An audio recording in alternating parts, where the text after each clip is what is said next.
With the Lucky Land Slots, you can get lucky just about anywhere. This is your captain speaking. We've got clear runway and the weather's fine, but we're just going to circle up here a while and get lucky.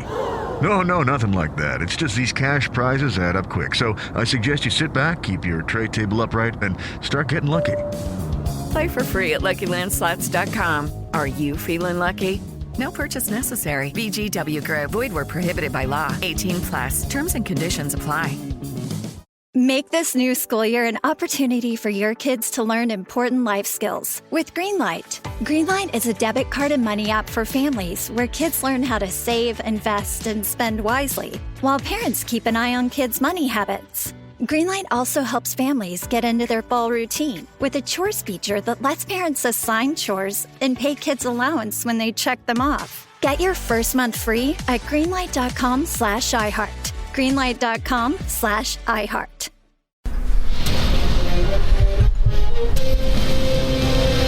It's time for a Big Blue Kickoff Live. Nobody can ever tell you that you couldn't do it, because you did. On Giants.com. You know what I saw? New York Giant Prime. And the Giants mobile app. 17-14 is the final. One touchdown, we are world champions. Believe it, and it will happen. Part of the Giants Podcast Network. Let's go out there like a bunch of crazy dogs. Have some fun. Hello, everybody, and happy Monday. Welcome to Monday's edition of Big Blue Kickoff Live, presented by Cadillac, the official luxury vehicle of the New York Football Giants. I am John Schmeelk, joined by Matthew Citak, and we'll happily take your calls as we react to Giants' preseason game number 2, a 28-10 loss to the Houston Texans down in Houston. The phone number is 201-939-4513, 201-939-4513. Tune in, give us a call. We'll talk about everything that we saw. Mr. Citak, how was your weekend, sir? It was good. It's good. Good to be back in the building. Yeah, good to be back in the building. One more preseason game to go into the regular season this year. I'm officially out of preseason mode. I rewatched that game this morning, and that second half, whew, boy, that was tough to get through. I was out of preseason / training camp mode like at least a week ago. I'm ready for the regular season. I knew the starters were going in this game for a half, so I was excited about that, to see him for the first time, but at this point I am not. Checked out's the wrong word, because we got to, we'll do our 53-man roster predictions, our over-unders, all that fun stuff that we'll do leading up to the season. Well, fun with that. But in terms of watching, I'm ready to see these guys go in a real game now. Yeah, let's finish the summer out strong, get to healthy, get to the 53-man roster, and then just start getting ready for the Vikings. All right, so let's not bury the lead here, Citak. Obviously, coming out of the game, all the talk about the quarterback position with the New York Football Giants. Daniel Jones, this is how I'll start it, because I think it's a fair criticism. You cannot have a game where you turn the ball over twice early in the game, and frankly, it could have been 3 with the first pass of the game that hit off Derek Stingley's chest. And Brian Dable talked about this in his conference call yesterday, in his post-game press conference. The throw to Theo Johnson, where I thought Johnson maybe could have played through the end of that play a little bit better to prevent the pick. He didn't. Really bad decision, and I know it stinks, Citak, to try to eat a safety there, but I think you have to eat a safety there. You look at the all-22, I know somebody tweeted out there was a chance to get the ball to Neighbors in the middle of the field. There was no chance to get the ball to Malik Neighbors in the middle of the field when you look at the all-22 there. No chance. No one's open. He either has to recognize that earlier and try to run, or just take the safety, because there was just nothing there, and he made a poor decision to try to prevent the safety, and instead of giving up 2 points, they gave up 6. Yeah, look, no one's going to try to defend that play. Daniel has said that he wanted that one back, obviously. Coach Dable said the same thing. There's no denying it was a bad decision. However, this was Daniel Jones' first game back in over 9 months since tearing his ACL. And people want to, kind of scoff at this and wave it off just because Daniel has been healthy for the last month. And, he hasn't really looked like he's been hindered by that knee injury, which that's obviously a very good thing. But at the end of the day, this was his first time in an actual game, having defenders coming at him with the intention of actually hitting him. The first time since he tore his ACL. And that was literally the first play that he saw pressure on in the game. Yeah. Mm-hmm. So while I will be the first to say that was obviously a bad decision by Daniel, a part of me does believe that once he gets a little more comfortable being, surrounded by actual pass rushers coming to tackle him, having pocket even the pocket didn't really collapse on him. There was good protection. He just kind of drifted out of the pocket, and I think it was one of the tight ends. It was Manhurst. Yep. Manhurst, let go of his guy. Yeah, it wasn't even bad protection. It was wasn't bad protection at all. That I would qualify that as a coverage sack, to be totally honest with you. 100%. But my point being with all this is saying that I think when Daniel gets his footing underneath him a little bit more, when he first sees that guy coming at him, he will either run or throw that ball away immediately. I'm with you. I mean, you look at the replay, he hesitated. He was going to throw it to Theo, held it down, was going to take the sack, realized it was going to be a safety, and then kind of just chucked it. And I feel like once he gets his footing underneath him again, he's going to make a smarter decision to that and just get rid of throw the ball out of bounds. Yeah, just throw it over Theo's head. Yeah. Into the sideline. That's all you need 100%. To do. I'm with you on that. All right. The second interception, I don't have as much of a problem with. Citak, I don't have a beef at all with the second interception. No, Brian Dable said that first of all, preseason games are not regular season games. The point of preseason games in some situations is to try things out. Clearly, it was an emphasis to push the ball downfield against the Texans on Saturday. Brian Dable wanted to see Daniel throw it downfield, and he did. I mean, you wrote about this in our cover 3 on Giants.com. Eventually. They wanted to push the ball downfield. So, he underthrew Jalen Hyatt a little bit on that throw, but that one I have no issue with. I want to see them taking shots. And I don't know, I either said this to Dottino on the show in the spring or you, and I said this on the show, folks. This is not me, trying to retconning my opinion on a play here. Did I not say earlier in the spring that I will deal with 1 or 2 extra interceptions if it means more big shots down the field? Yeah. I've said that multiple times. That's exactly the type of play I'm talking about. You have one-on-one coverage outside with Jalen Hyatt, a guy that can run past most anyone in the league. Throw it up, let him make a play. Only 2 issues with the play. The obvious one, a little too far inside, maybe not quite enough air under it, a little underthrown. But it's not even a terribly underthrown ball. It's like 1.5 yards. He puts that 1.5 yards more towards the sign over the shoulder. Hyatt might make the play. Yeah. My second problem is that, and again, I think this comes to your point, where this is preseason, not regular season. You're not scouting the defense. Might not want to throw that against Derek Stingley. If it's a different quarter over there, you feel a little bit better about it. But again, this is the preseason. Daniel Jones isn't looking, all right, well, Derek Stingley's usually lined up on the left side of the defensive formation. I'm going to stay away from that. They don't care about that in a preseason game. So that's my issues with that play. Maybe the play that I disliked the most was the first pass of the game. If you rewatch the All-22, Stingley is literally in like a crouch staring at Daniel as he's dropping back to throw, not even looking at Malik Neighbors, not even looking at him. He's sitting on a play just like that. And I think, again, the first play that he's in a game since the ACL, they draw it up. You want to get Neighbors involved early after he didn't have a catch in the first preseason game, right? All right, he's figuring, all right, it's the first play of the preseason. Stingley didn't play last week. He's going to play soft cover. You just want to get run by in the first play. Let's do a little stop route here. I'll tell you what, Stingley did not have that mentality. He's like, no, first play, I'm going to go make a play. And he breaks up. And it's not like Daniel threw it late. He throws the ball way before Neighbors even breaks down to get into his route. He throws it early. Neighbors doesn't get out of his route as quick as Daniel, I think, thought he would, and then Stingley just is all over it. So that play and the Theo pick with the 2 throws I had a problem with, and I would understand why the coaches and players would want those back. Did not have a huge problem with the Hyatt pick. Guys, my big takeaway, to be honest with you, and this is something you mentioned, guys, we talked about it heading into this year. If this offense was going to get better, you have to make explosive plays down the field. They were chucking the ball down the field the whole first half. They had as many 20-plus yard attempt completions downfield in this game than they had all of last regular season with Daniel Jones. He had 2 last year in the regular season, 2 in this game. I think he had 12 in his 6 starts last year. Pass attempts of 20 more yards. He had 4 in one half of football. That's a good thing. The play to Neighbors in that first drive should have been a catch if Stingley doesn't pull Neighbors' arm down so he can only get one hand up to make the play. Darius Slayton drops a beautiful back shoulder throw to the left side. Hyatt is a, half an inch toe out of bounds from catching a beautiful back shoulder throw to that side. Neighbors has the big catch downfield on the kind of back shouldery, jumping, twirling catch. And then the absolute dime to Slayton down the left sideline for 44 yards and almost went for a touchdown. Daniel settled down after those early bad plays. And I kind of talked all offseason about what I think this offense is going to look like. They're going to hand the ball to Daniel and say, yo, we're going to try to make some big plays. If there's mistakes, so be it. That's what we saw in this first half. And I loved what I saw, and the protection was good enough to allow them to play that way. So honestly, I was much more excited about what I saw in the passing game than I was nervous about maybe some of those early mistakes. I'm with you 100%. I mean, we saw 2 years ago, the 2022 season, Daniel Jones had the lowest interception percentage in the NFL. Turnovers haven't been a problem for him in like 3 years. Not only was it the lowest in the NFL, it set an all-time franchise record for the New York Giants in history. So I'm not worried at this stage about the interceptions. Like, some of the decision-making, as we talked about it, especially with the Theo Johnson, the pick six, like, that wasn't great. And you want to see him improve on his decision-making on plays like that. But overall, I was encouraged by Daniel Jones' performance out there. So was I.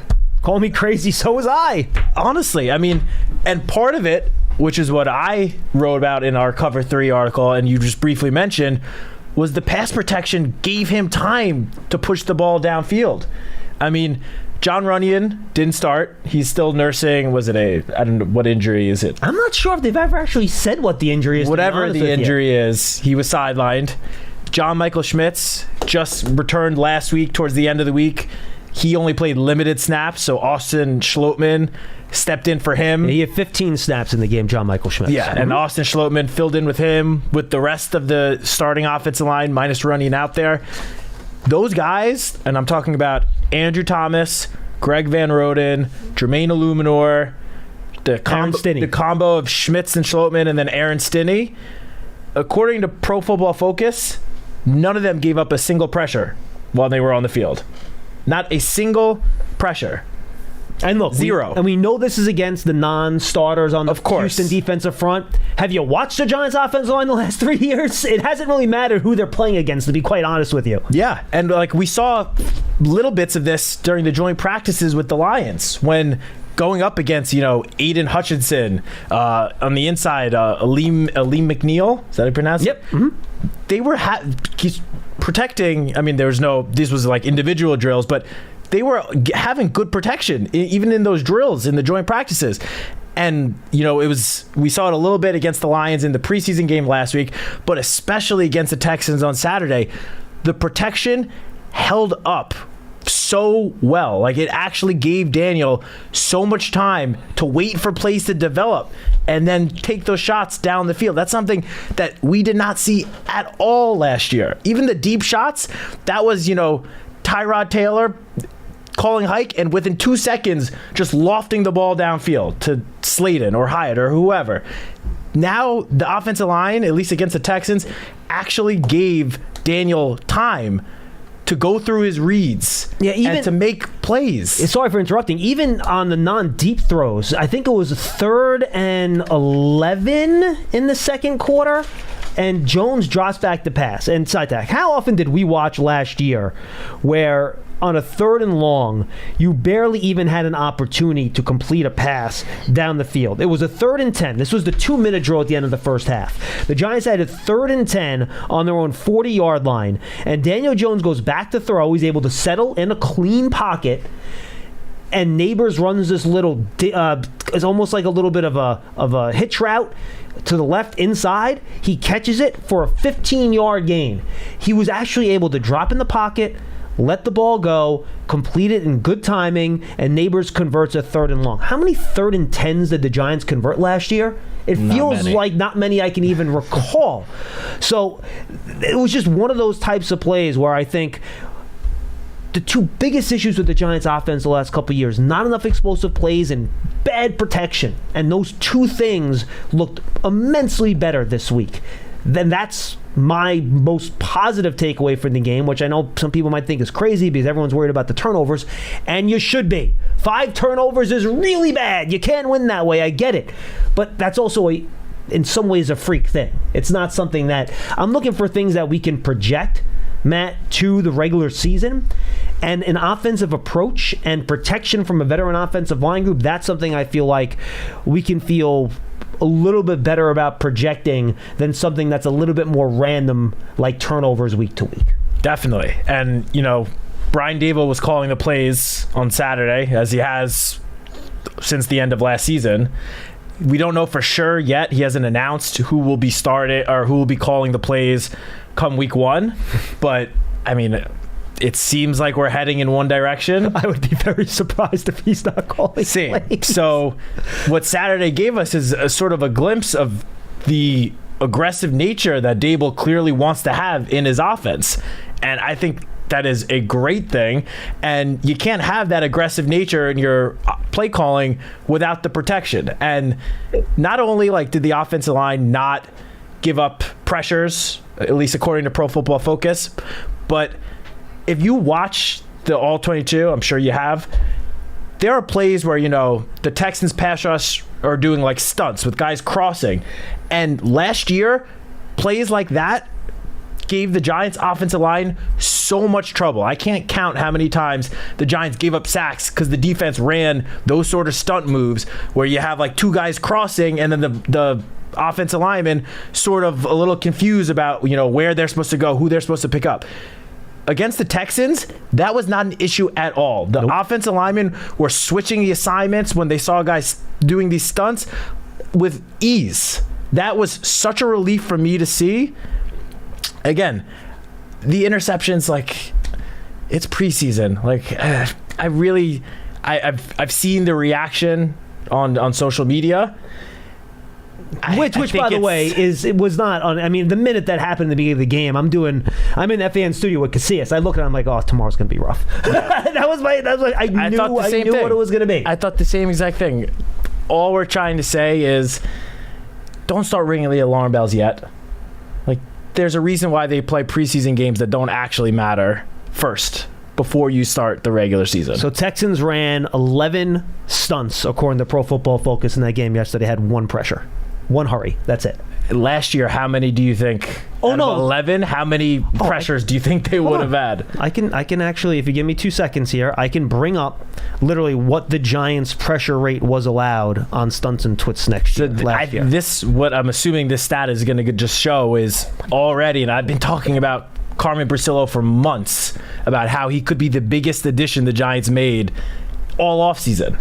And that goes with, considering Brian Burns and Malik Neighbors. I've been saying Carmen Bricillo could be the biggest addition, and I get it's only been 2 preseason games, but so far, it looks like that could end up being true because his fingerprints are all over this early success that we have seen from the offensive line. And it's not just his arrival, Matt, it's bringing him in, but then also bringing in players that he's familiar with that know how to run his system and how to do what they need, like that Illuminor have had and Van success Roten. with him. Correct. Again, Illuminor and Van Roten, both of them coming off their best seasons in the NFL under Carmen Bricillo last year. So last year, on plays with stunts and twists, the Giants allowed pressure on 52% of those plays, which is the 4th worst in the league. Yeah. The Chiefs. The Chiefs, the Titans, and the Bears were the 3 teams that were worse. And the Titans had one of the worst offensive lines in the league. I can't believe the Chiefs are there. That's surprising. But, so that's where they were in terms of stunts. And just to give you an idea, on plays without a stunt or a twist, the Giants allowed a 43% pressure rate, which was 2nd worst in the league. Wow, this is interesting. So the Chiefs, this is completely off the cuff here, but you know what? The Chiefs' offensive line didn't play as well last year as I thought it did. They were 19th overall, but next to last in stunts and twists. Yeesh. Well, that's how you attack that one. There's no better place to watch live TV this fall than Hulu Plus Live TV. Why? Because you get your favorite sports like football, local channels, shows, and so much more. Plus, get Hulu's entire streaming library with Disney Plus and ESPN Plus included with your plan. No long-term contracts or hidden fees. Don't wait. Start your 3-day free trial of Hulu Plus Live TV today. Live TV plan required. Access content from each service separately. Offer valid for new and eligible returning subscribers only if available. Terms and restrictions apply. Learn more at hulu.com. Now, real quick before we get to your calls here, we appreciate you guys holding on. What I walked out of that game concerned about, and it's something we've talked about all offseason, Matt, because of just the way they've had to allocate their resources on defense with the huge trade and signing of Brian Burns, the secondary continues to be a bit of a worry for me. And we're not going to do this today because I don't think we'll have time. We got a bunch of calls on the line. I kind of started trying to figure out what my 53 man would look like, and I had trouble getting past 4 corners. I got the 4 corners, and it's not hard to figure out who those 4 corners are: Banks, Flott, Phillips, and McLeod. After that, I'm having trouble finding guys that I feel great about. All right, you're my 5th corner on the roster this year, just in terms of coverage. There's guys with special teams abilities that I like and I think can contribute, but there were a lot of open guys, and CJ Stroud's one drive, right down the field, touchdown. Boyle had a drive in the 4th quarter, even with the backups on the field, where he went right down the field for a touchdown. If I have a concern walking out of this preseason game and the one against the Lions, do you have enough coverage back there if this defensive front isn't going to be top? And they could be. If they're not going to be like a top 3 unit in the league, do you have enough guys back there that can cover? Yeah, I mean, that is a very, I think fair assessment of the Giants secondary at the moment. I will say I think guys like Trey Hawkins have played, pretty well this summer. He's flashed. He's flashed for sure. Even someone like Alex Johnson. Is he a corner or a safety? I think he's a corner. Okay, he's been in the slot a lot, but you can put safeties in the slot too. But I thought, out of all the DBs, I thought he actually played the best in that game, to be honest with you. I agree. But I do think that, and I said this last week on the show, the Giants, due to where they finished last year in the standings, are number 6 in the waiver wire priority list. Come cutdown day, they will only have to hope that 5 teams pass on a guy before they get an opportunity to claim a guy off of waivers.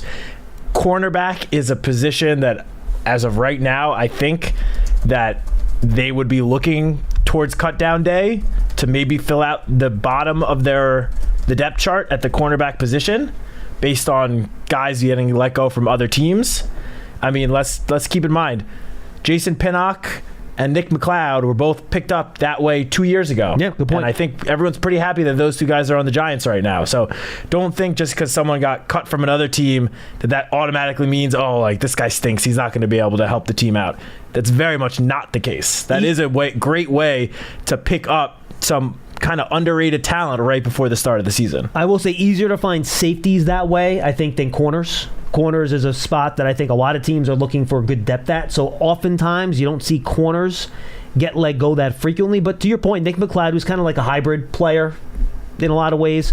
He was one of those guys, so you hope that you can find somebody. If fans didn't see it, Stephon Gilmore did get signed this morning by who the Giants will be facing in Week 1, the Minnesota Vikings. Shocking he signed just in time to avoid the 3.5 grueling training camp period that 33-year-old corners don't want to deal with. Shocking how that happens out there. I'm aghast. But the other thing I'd be worried about, Matt, just real quickly, a lot of injuries at the linebacker position right now. I was going through my linebacker list, and I kind of put in blue all the guys I'm positive are going to be on the 53 to start the year. And I got to Bobby Okereke, and I ended at Bobby Okereke. I mean, the next guy I could have put down was Darius Muasau just because he's healthy. I don't know McFadden's injury status. I don't know Deontay Johnson's injury status. I don't know Carter Coughlin's injury status. I don't know Matt Adams' injury status. Those are 4 guys that you expect to play a role in that linebacker core on defense and in special teams. And 4 of them, I don't know when they're going to be ready to play football. It's a problem. Yeah, it's not good. Although didn't Coach say that he expects Carter Coughlin back sometime this week? He said he's working back, so yeah. I think thought last week he made it sound like he might be back. If there was one, week. I think he's the guy I feel best about, but he's also, to me at least, more of a special teams guy than a defense guy. That's true. And we haven't gotten, the updates injury-wise from about Micah McFadden or Matthew Adams. That'll be tomorrow, probably. Mm-hmm. I mean, fingers crossed, hopefully they're not injured too badly, and they'll be back soon, and same goes for Deontay Johnson. But yeah, I mean, depth at linebacker right now, given the injuries, that's a fair cause of concern. I mean, the good thing is we're still a little under 3 weeks away from Week 1. I think 3 weeks from yesterday will be Week 1 Vikings, so there's still time. But yeah, I mean, even for, this weekend's game against the Jets, I don't know, because you don't want Bobby Okereke. I don't know. We don't know who's going to play starters-wise, if they're going to play at all. But certainly Bobby Okereke will not be playing the entire game or even close to it. No. So just for the fact of getting through the game, the Giants they're going to need bodies to play the linebacker position. Yeah, you might have to have a couple of, ads this week at linebacker. So, and Darian Beavers is another guy who's going to get a lot of playing time because he's still here. He missed a couple tackles in the second half, which you don't like to see. But those are the other two things that I took out of the game. Matt, anything else before we get to the calls here that you want to touch on? I feel like we just, even if it's very briefly, just got to mention that Elijah Chapman hustle play. Oh, thank you. No, we should definitely. We haven't talked about Malik Neighbors yet either, by the way. We should talk about him too. We've been talking about him for months. Yeah, I know. Elijah Chapman. Oh, boy. I mean, I'm sure Giants fans that were watching, heard Carl Banks on the broadcast, what he was saying. I did not. What did he say? Did he lose his mind? Yeah, you could say that. So did O'Hara on the radio. Basically O'Hara saying, did too. Ladies and gentlemen, Elijah Chapman just earned his spot on the roster from that one play alone. I mean, Elijah Chapman has also been playing well all summer. It's not like that was the first time we've heard his name called. He led the Giants with 5 pressures against the Lions in the first preseason game and has been flashing throughout practice. So this is not, I guess, too big of a surprise, but I was certainly surprised to see him run, 45 yards down the field, and it ended up not mattering because the running back, J.J. Taylor, actually stepped out of bounds right before Chapman caught up to him, but Chapman certainly didn't know that, nor did the running back. Both of them were running full speed, and Chapman caught up to the running back. This is a 6 foot, 278-pound defensive tackle that caught up. Patterson said he was 285 last week, even more impressive. 285. Caught up to this running back, full DK Metcalf against the Cardinals a few years ago style. That was so impressive to see, and that is the type of plays, first of all, that you want to see any player make during the preseason, but especially an undrafted rookie who's fighting for a roster spot. That is the sort of hustle play that the coaches are going to throw up onto the big screen and give him a standing ovation for that sort of hustle. And dude, the hustle part of it is great. I'm more impressed with the speed. Oh man, we just came out of the Olympics, right? And you get to those 800 meter, 10,000 meter races where they come around that last stretch in the straightaway, and there's always the one guy who's in third place, but he saves some back, and he's got that extra juice, and you see just him turning on and start passing guys, right? And he ends up usually winning or coming in second place because he gains all their ground. Elijah Chapman was gaining ground on a 200-pound running back. Legit gaining ground. It looked like that the American dude in the 800 meters where he just turns it on and he's on the inside and he just...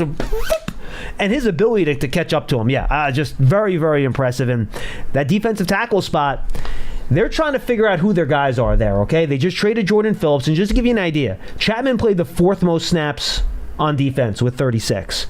Horn played the 5th most with 34. Davidson played the 6th most with 33. Jordan Riley played the 9th most with 29.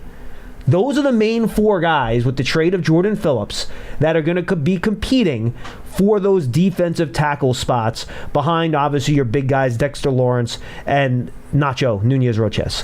So they're trying to figure out which one of those guys, and Ryder Anderson came out with a hamstring too. That's another thing to keep an eye on. That's a guy that was right in the mix with them too, to figure out what's going to happen there. So keep an eye on that spot. Finally, Malik Neighbors is awesome. He continues to be awesome. He's been awesome in camp. He's been now awesome in a game. I cannot wait to see him play in real football games, and I'll just leave it at that. Yeah, I mean, what we saw him do against the Texans on Saturday is what we've been seeing him do on the practice field just about every single day since OTA started back in May. So...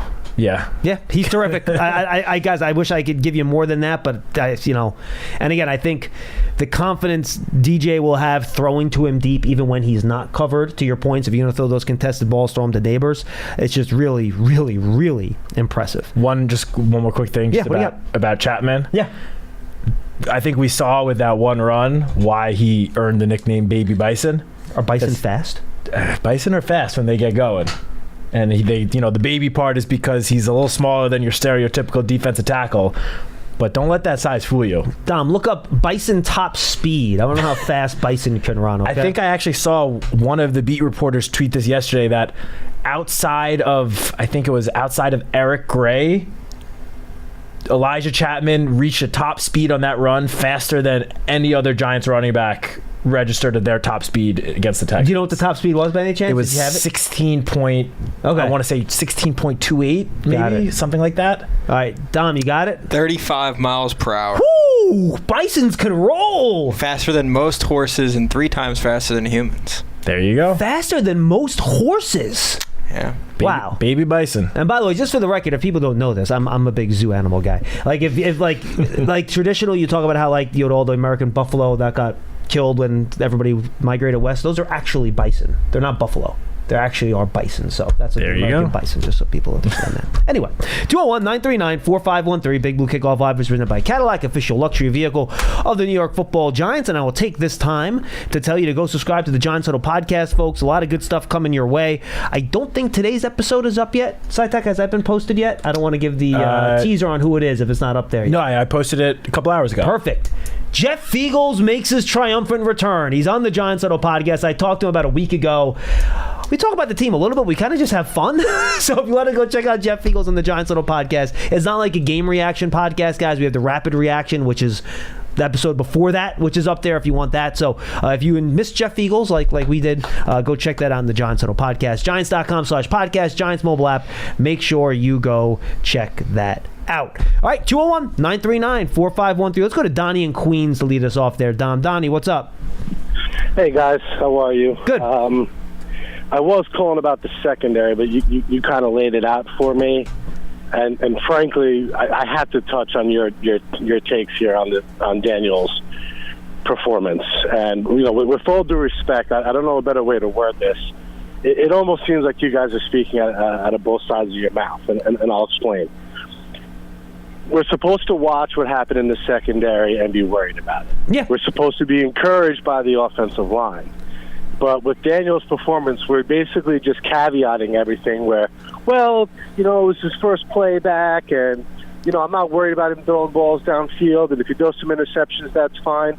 And I almost agree with that, the Hyatt interception. I can almost, I can live with that because I understand the premise. Oh, Donnie, in fairness, I was pretty hard on him on the throw to Theo Johnson and the first throw of the game that Stingley almost picked. I was very tough on him on those two plays. The overall thing was, he's rusty. It was his first time seeing pressure. Like, I don't think Aaron Rodgers would have done that, who was out all of last year also. And for Giants fans here... No, Donnie, they were bad plays. They were bad plays. No one's arguing they weren't bad plays.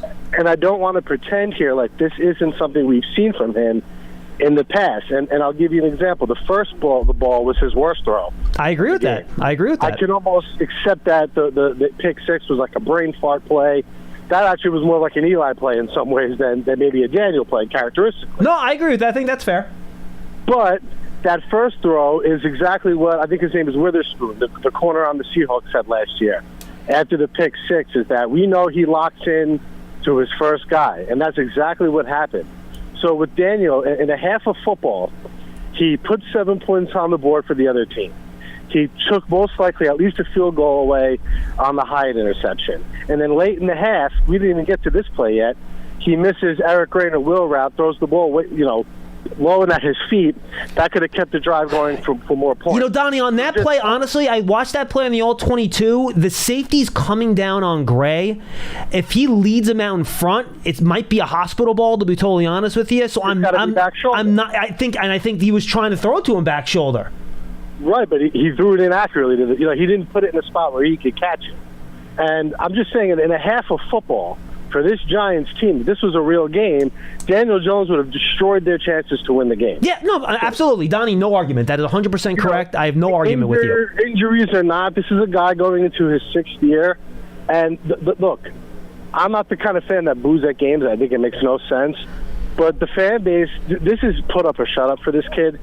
And it was just really disappointing from a fan perspective, where the first look at him with, yes, improved line play, improved wide receiver play, we still saw the same kind of crap that has held Daniel Jones back in his career. Yeah, but Donnie, in fairness, though, we also saw stuff later in the half that I've gotten nothing but complaints from fans about in the last 2 years, calling up about his unwillingness to throw the ball down the field.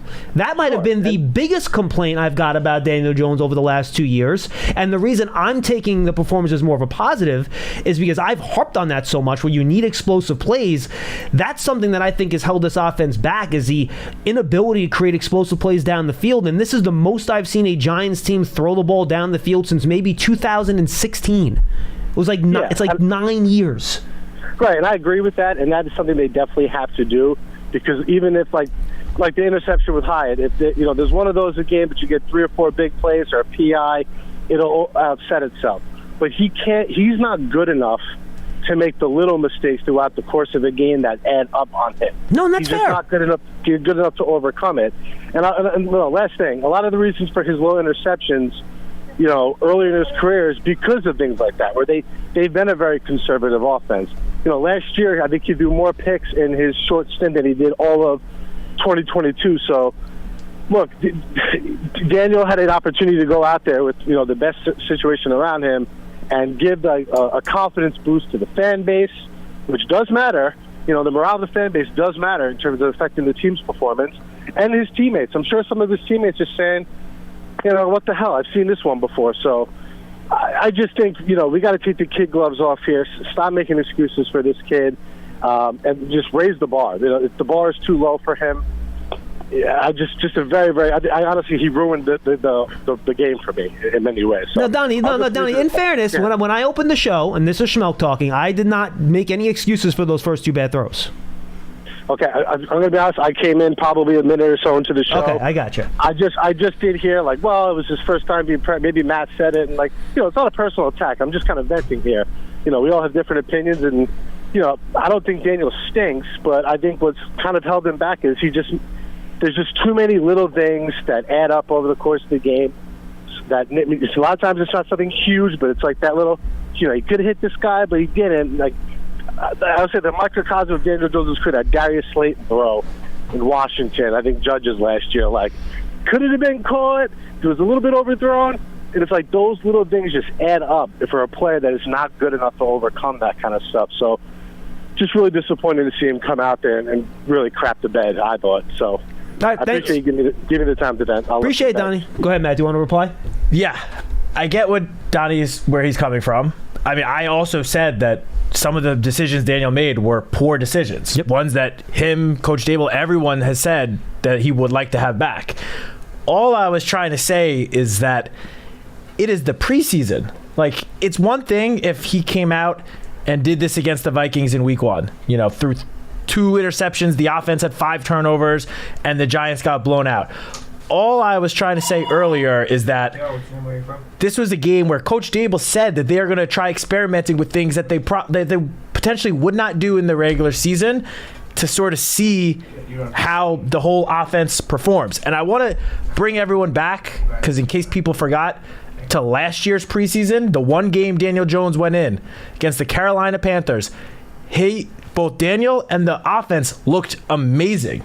Daniel was 8 for 9 for 70 yards and a touchdown. And everyone at that time last year was saying, oh, well, it's the preseason. It doesn't matter. Why do those stats count? Wait till he does it in the regular season. All I'm saying is to hold that same exact assessment that you had last year to him this year. Wait until this happens in the regular season, and then if he is, making that same sort of poor decisions, then all the criticism is warranted. I understand it. But to do it now after one preseason game, that is the thing that just doesn't make much sense to me. No, I think that's fair. 201-939-4513. Let's go to Julian in Florida. He's up next. Hi, Julian. What's up, guys? How you doing? We're good, man. Hey, Julian. Been a little while since I called. Matt, never discussed with you before, but I've been a caller since 2016. Very familiar with you, John. Not sure where Lance Meadow went. I don't know if I've missed that, but is he gone or is he just never what happened there? No, Julian. We've spoken this on the show a few times. They decided upstairs to try to give more people that are staff here just a few more opportunities. So we've had to make some decisions. We love Lance. We hope to have him back at some point, but right now he will not be in the regular mix moving forward. Gotcha. Okay, cool. Yep. And the only reason, and by the way, welcome, Matt. You've been great. I listen a lot. It's just I don't call in as much as I used to. Thank you. Appreciate it. Would have been nice to hear. Lance is always the spicier one, if we could put it that way. Lance being spicy. That may be the first time I've heard Lance being referred to. I've heard cranky, I've heard grumpy. I don't know if I've heard spicy. Like that. I mean spicy as in cranky. Like okay, he's going to be the cranky. one that puts a little spice in the comments. Like you'll keep it. No, we love and you Lance. know what? By the way, I have a feeling you guys are not going to get the best calls today, so I'm going to try to keep it as light and positive as possible. And I think what the last caller was trying to tell you guys, and what he has to, and a lot of our listeners, your listeners, have to understand is that this is your guys' job. And you're not always going to react to the games as if you were at a bar with your friends, because that's probably what they want to hear. They want to hear you yell at the TV like we are. But you got, the listeners have to understand, Schmeelk, Matt, you guys are professionals. You're gonna lay out the bad, but you also have to lay out the good. So by all means, I think you guys are doing a great job. And Julian, by the way, just to be fair, I thought about this before we started. I started with the two bad plays. It was literally the first things out of my mouth when we started the show. I think what they want you to say is kind of like what you said about the secondary, John. Like you said, the secondary is concerning, right? Like you were emphasizing that. I think what people want to hear is, oh my God, Daniel Jones freaking sucks, dude. And you're not going to do that. Well, like, Julian, I will say this, Julian. In throwing interceptions and turning the ball over is extremely concerning.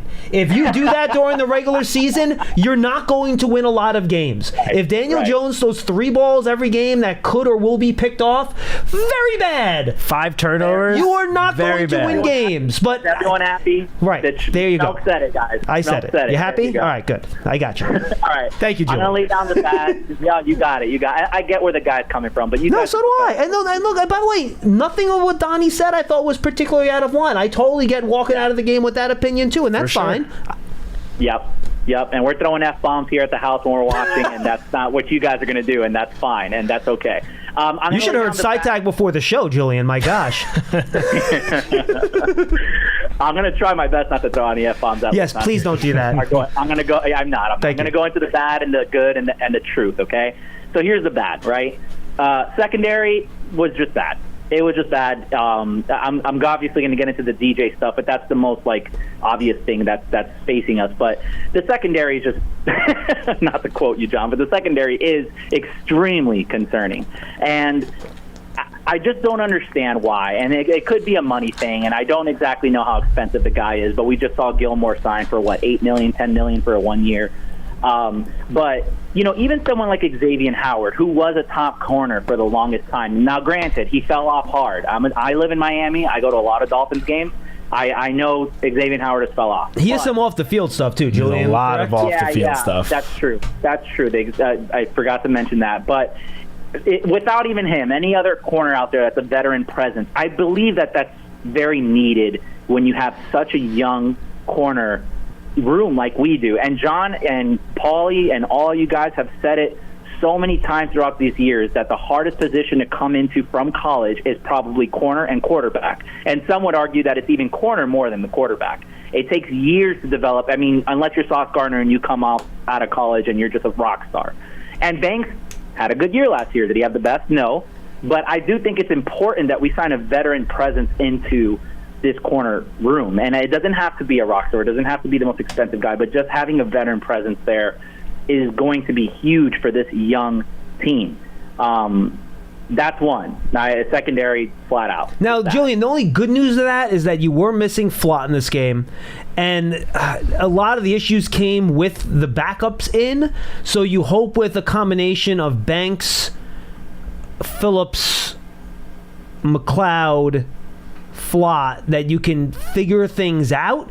But as you well know, the hamstrings, calves, quads, those things happen with DBs. All it takes is one injury. Correct.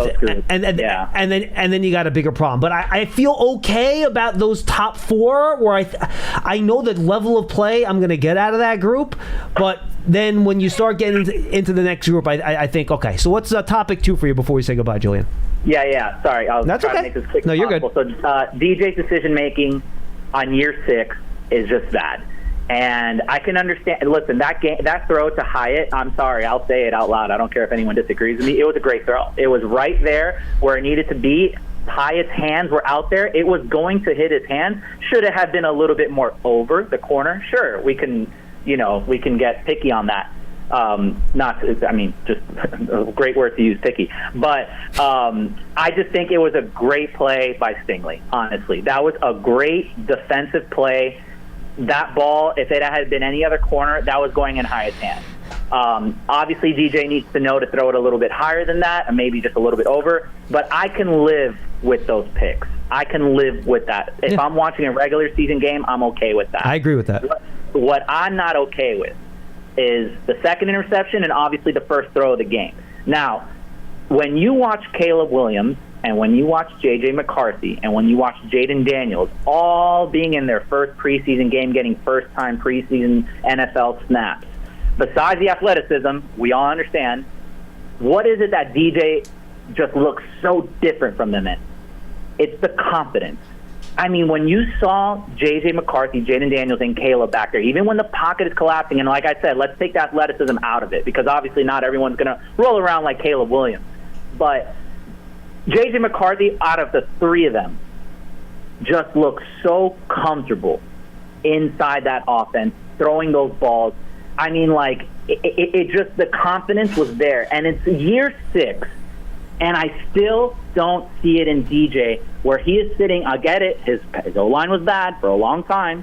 This game, it looked pretty damn good to me. I felt like we saw that in the second quarter, though, Julian. Don't you think that Jones looked pretty confident in that pocket, stepping into throws? I don't want to screw on what you're saying, but let's be real. That was the second stringers. Let's be honest, okay? Well, honestly, Houston didn't play many of their first stringers in the first quarter either, to be honest with you. Yeah, exactly. So where we go, like, I get it. Like, I again, we want to throw some positives out there, and that's fine. And actually, I do think DJ made a lot of good throws in the second half. He did.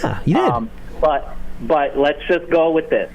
Do you guys know when's the last time DJ has not thrown a pick in a game where he wasn't injured? No, I do not. I have not looked at that. No. It was the Vikings playoff game. Every game since then, he has thrown a pick. And I like I said, that Hyatt one that we saw yesterday, it's okay. That's going to happen. Like you said, John, like you guys labeled, we want to see more down the field balls thrown. But when you see those kind of picks, and when we're turning the ball over that much, and where we're not scoring touchdowns, that's the problem. DJ's confidence is bad. He's throwing a turnover every single game, except the ones he got hurt because he got out of the game early. But every game since the Vikings playoff, he's thrown picks. And let's not even talk about that Seahawks one last year, because that Seahawks pick in the end zone, that's when I was – you want to talk about cursing at throwing things at the TV. That was it for me. That was a bad pick. It was a bad pick. It was a bad pick. And it's been 6 years. 9 months, we get it. He's been injured. He just got back. He's throwing around. But it's just that confidence. Why do we see that in J.J. McCarthy? Why do we see that in Jaden Daniels? Why do we see that in Caleb Williams? These are rookies, and they look more comfortable and confident. Now, one more thing, I'm going to label the good stuff, and I'm going to hang up with you guys. The good stuff is the O-line looked great. I'm sorry if anyone disagrees with me on that. I can't believe that DJ actually had a pocket, okay? And not only did he have a pocket, but he went through his progressions, which I love. I love when DJ looks at 1, looks at 2, looks at 3, and he makes a decision. I don't remember the last time I saw DJ do that with the O-lines we've had in the past. The D-line looked good. Burns is going to be great. I rewatched that play over and over and over again where Burns just kind of move under that guy, and that should have been a sack, but C.J. Stroud just got it out of there on time. Elijah Chapman, holy crap, what a diamond in the rough, and that just goes to show how our scouting department goes. And the truth is, I've already saved a seat at my local bar for the 2025 draft, so that's my expectations for this season, guys. The secondary's bad, DJ's decisions are bad. I'm really hoping something turns around here, and again, guys, you guys are great. You do great work. And, that's it. I'll leave you guys off the air. It's good to talk to you again. Take Thank care. you, Julian. Always Thanks, good to hear Julian. from you. Let's not start looking forward to the draft in August, please. Please. I'm begging you. Guys, don't make me ban draft calls until November or December, please. I'll do it. Don't make me, please. January. Yeah. There's no better place to watch live TV this fall than Hulu Plus Live TV. Why? Because you get your favorite sports like football, local channels, shows, and so much more. Plus, get Hulu's entire streaming library with Disney Plus and ESPN Plus included with your plan. No long-term contracts or hidden fees. Don't wait. Start your 3-day free trial of Hulu Plus Live TV today. Live TV plan required. Access content from each service separately. Offer valid for new and eligible returning subscribers only if available. Terms and restrictions apply. Learn more at hulu.com. Hopefully February. Do you have anything you want on that call or no? You're good. I have one thing. What do you got? The Daniel stuff. Go ahead. This is, call me crazy, but John, as you know, I'm a Mets fan. Yes. Which has led to some dark days for me in my 31 years of life. Also a Nets fan. Yeah, but we don't have to go. That's beside the point right now. Earlier this year, to start the season, Francisco Lindor, who was the Mets highest paid player, supposed to be their best player, started the season off so poorly. Was hitting like 180, below 200, just did not look good. He did last year, and he was starting to get booed by Mets fans. And then there was this campaign where some Met fans got together and was like, you know what? Instead of booing this guy who is clearly not going anywhere, why don't we try cheering him on and try to lift him out of this rut that he is in? And guess what? Since literally around that time that the Mets gave him a standing ovation in the middle of a slump, he has been the best player in the National League. Statistically, the best hitter. And I don't know, obviously it may not be exactly correlated. Maybe I'm a little superstitious, but I think that helped his confidence a little bit. Being like, you know what, even though I'm not playing well in the slightest bit right now, the fans are behind me. They know I'm here. I'm going to be here. I'm giving it my best. And guess what? He's been amazing in the last 4 months since. So why don't we try that with Daniel Jones going into week 1? Give the guy a chance, because like it or not, he's the starting quarterback for the New York Giants in the 2024 season. He's not going anywhere right now. I like your point at the end of that the most, Matt, because we could sit here and point and yell and complain. That train's out the station. He's the starting quarterback. And he is the best quarterback on the roster. He is. He's looked the best we've seen in all summer. We've watched OTAs and training camp. We've seen it. He is the most talented quarterback that is currently on the roster. There's no one else coming that's taking his job right now. So just I look at this debate on Twitter every day. Well, that's your first two mistake. very ends of the spectrum, with people defending him to their dying breath, and then other people who are over him. And it's just like, we all want the Giants to win. We want the Giants to succeed. Daniel Jones is going to be leading the offense no matter what. Unless he gets hurt, he's the starting quarterback. So why not try to get behind him? What the past is the past. We saw Ryan Tannehill have a breakout season, 6 years into his NFL career? I'm not saying that's going to happen. All I'm saying is root for the guy instead of looking for him to do poorly. It's quite the sermon. That's pretty good. We're all Giants fans here. I'm a Giants fan. I've said this before. I'm a diehard Giants fan since the day I was born. My family's had season tickets for 70 years. I've bled blue my whole life. I'm just as frustrated as the entire fan base. But realistically speaking, Daniel Jones is the quarterback. That's not going to change right now. So get behind him. Let's try to help him however we can. Julian was talking about how he thinks Daniel is lacking confidence. What if the fan base actually got behind him and says, we're here to support you now? Maybe that would actually boost the guy's confidence a little bit, instead of feeling like he's got a target on his back from his own fan base. And I'll be honest with you, I didn't think a lack of confidence was an issue in that game. That first pass, he dropped back to throw. He threw it right to neighbors. If anything, you should have been a little more hesitant on that first pass instead of just throwing it out there. I think the fact that attempted to throw the ball downfield as many times as he did showed that he wasn't necessarily lacking confidence. Yeah, I that's the one thing that Julian was a great call. That's the one thing I might disagree with a little bit. I didn't see a lack of confidence out of Daniel being an issue in this particular preseason game, but that's just me. All right, we got and I get it's with the Daniel stuff. It's year 6. I don't need everyone calling in and reminding us that. We all know. Yes. But that doesn't change the fact that he's the starting quarterback for the 2024 season. We're here. Let's play. Run or Walk with Giants Legends. The Giants Foundation will host a 5K racing kids run presented by Quest on Saturday, September 7th, 9 a.m. MetLife Stadium. Net proceeds benefit the Giants Foundation. All participants will receive a commemorative T-shirt after the race. There's a post-race festival with appearances by Giants legends and a live DJ.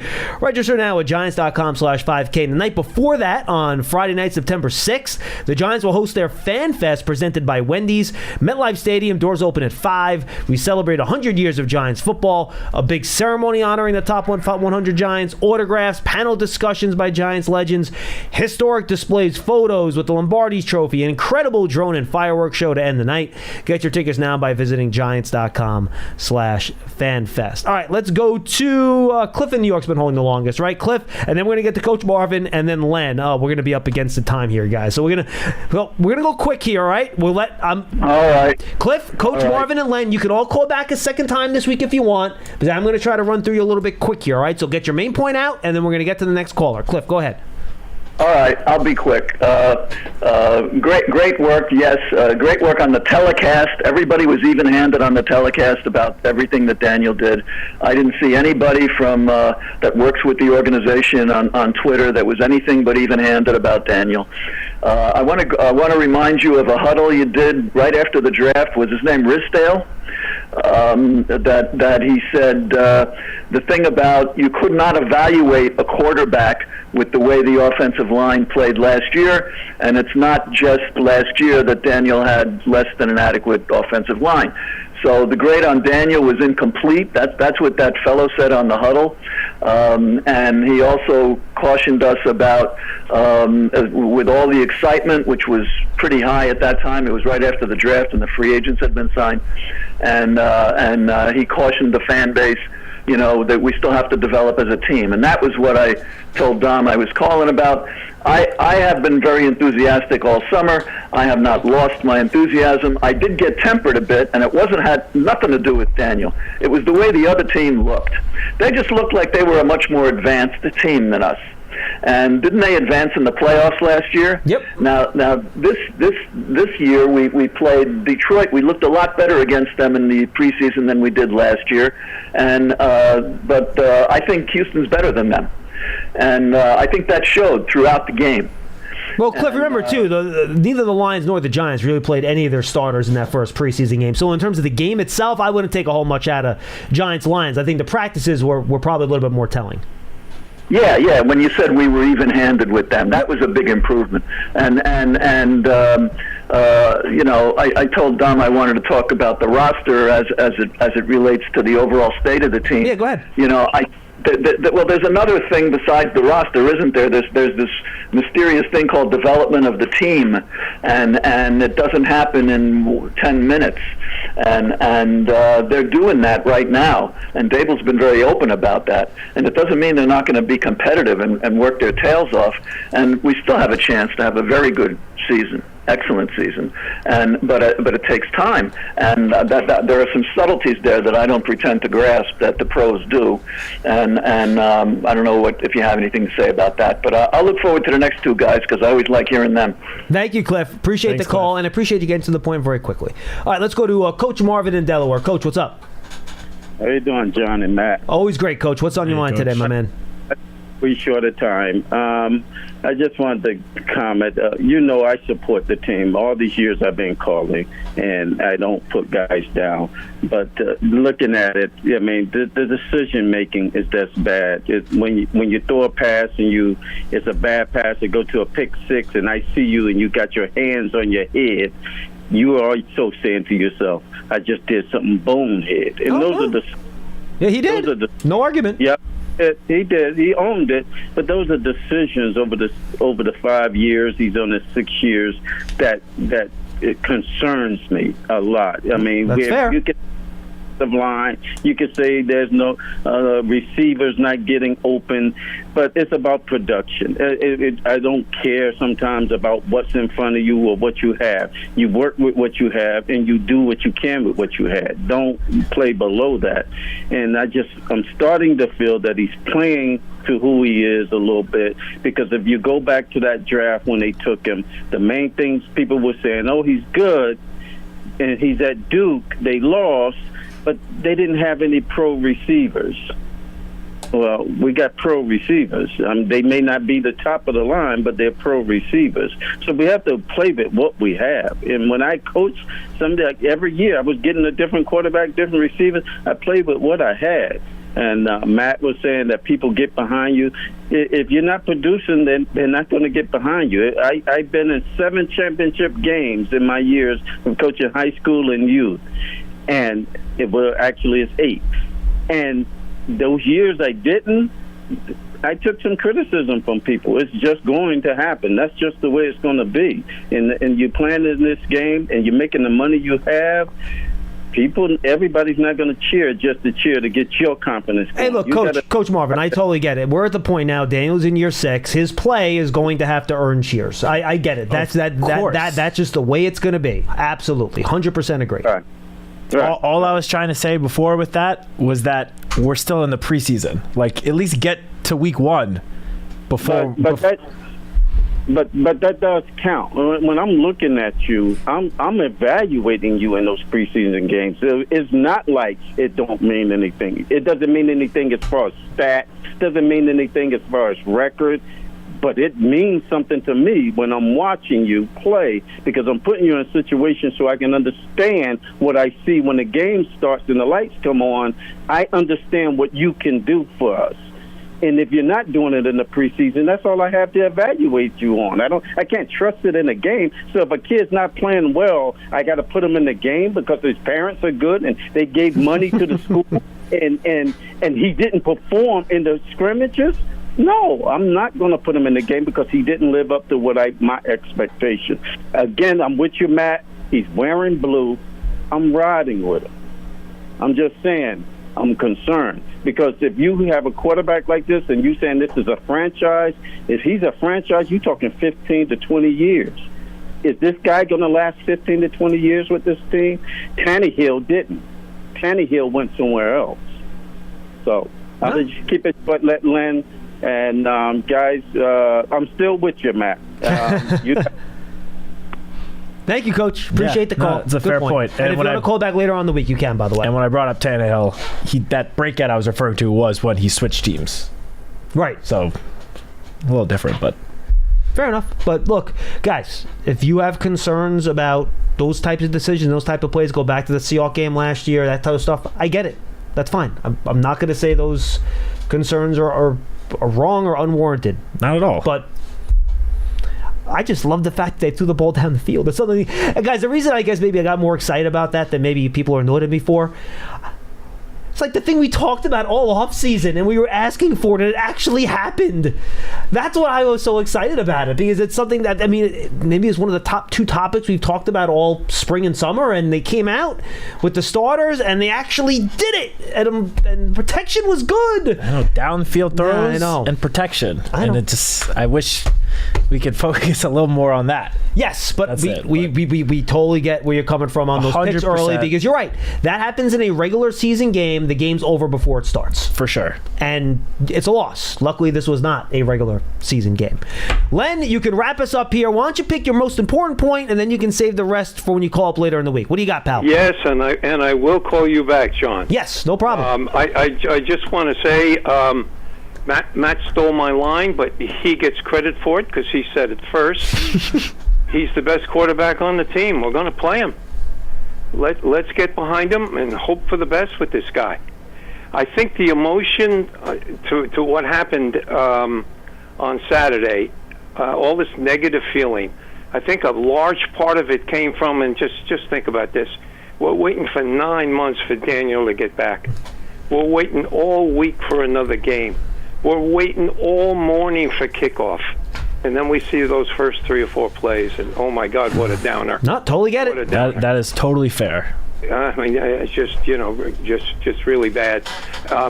Matt, your elders who saw the Giants in the 50s, they'll tell you they booed Connolly, they booed Tittle, they booed Tarkenton, they booed everybody. They booed Phil. They booed everybody who came along after that. It seems to be a way of life in New York. And Len, you were the ringleader, weren't you? You were the ringleader leading those boos all those years, weren't you? Yes. Let me I remember. Len, hold on one second. I remember Eli getting booed his first few years. Yeah, cool. Yeah, I remember that. All of those quarterbacks. It just happened, and it's probably true around the league too. But it has happened in New York. It has happened with Giant quarterbacks. But if you win the big one, everybody forgets, and just all they remember is the good things that happened. Matt, my dad, and John also. I remember when I'm in elementary school, all right, I'm in the early 50s. And one of the things my dad always reminded me of, Matt, don't boo the quarterback. There's a lot of... He was not a coach. He was not an expert. He was just a fan like I am.